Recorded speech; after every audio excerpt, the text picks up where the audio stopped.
Self-esteem. Take steps to feel better about yourself. Harness the power of your thoughts and beliefs to raise your self-esteem.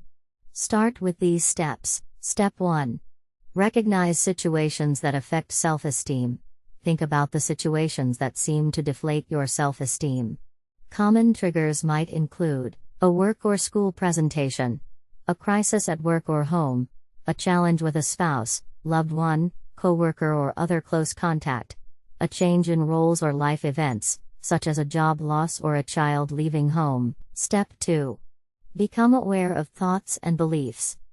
Once you've learned which situations affect your self-esteem, notice your thoughts about them. This includes what you tell yourself, self-talk, and how you view the situations. Your thoughts and beliefs might be positive, negative, or neutral. They might be rational, based on reason or facts. Or they may be irrational, based on false ideas. Ask yourself if these beliefs are true. Would you say them to a friend? If you wouldn't say them to someone else, don't say them to yourself. Step 3. Challenge negative thinking. Your initial thoughts might not be the only way to view a situation. Ask yourself whether your view is in line with facts and logic.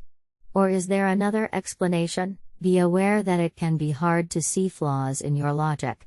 Long-held thoughts and beliefs can feel factual even if they're opinions. Also notice if you're having these thought patterns that erode self-esteem. All or nothing thinking. This involves seeing things as either all good or all bad. For example, you may think, if I don't succeed in this task, I'm a total failure. Mental filtering. This means you focus and dwell on the negatives. It can distort your view of a person or situation. For example, I made a mistake on that report and now everyone will realize I'm not up to the job. Converting positives into negatives. This may involve rejecting your achievements and other positive experiences by insisting that they don't count. For example, I only did well on that test because it was so easy. Jumping to negative conclusions. You may tend to reach a negative conclusion with little or no evidence. For example, my friend hasn't replied to my text, so I must have done something to make her angry. Mistaking feelings for facts. You may confuse feelings or beliefs with facts. For example, I feel like a failure, so I must be a failure. Negative self-talk. You undervalue yourself. You may put yourself down or joke about your faults. For example, you may say, I don't deserve anything better. Step 4. Adjust your thoughts and beliefs. Now replace negative or untrue thoughts with positive, accurate thoughts. Try these strategies. Use hopeful statements. Be kind and encouraging to yourself. Instead of thinking a situation won't go well, focus on the positive. Tell yourself, even though it's tough, I can handle this. Forgive yourself. Everyone makes mistakes. But mistakes aren't permanent reflections on you as a person. They're moments in time. Tell yourself, I made a mistake, but that doesn't make me a bad person. Avoid should and must statements.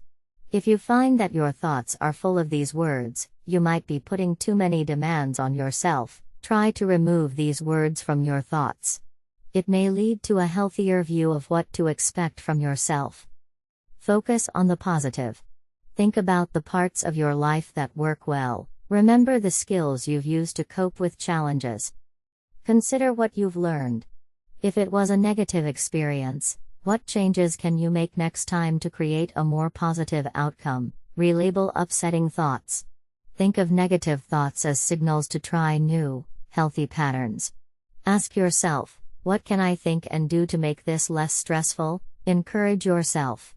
Give yourself credit for making positive changes. For example, my presentation might not have been perfect, but my colleagues asked questions and remained engaged. That means I met my goal. In addition to these suggestions, remember that you're worth special care. Be sure to take care of yourself. Follow good health guidelines. Try to exercise at least 30 minutes a day most days of the week. Eat lots of fruits and vegetables. Limit sweets, junk food and saturated fats. Do things you enjoy. Start by making a list of things you like to do. Try to do something from that list every day. Spend time with people who make you happy. Don't waste time on people who don't treat you well. All the best.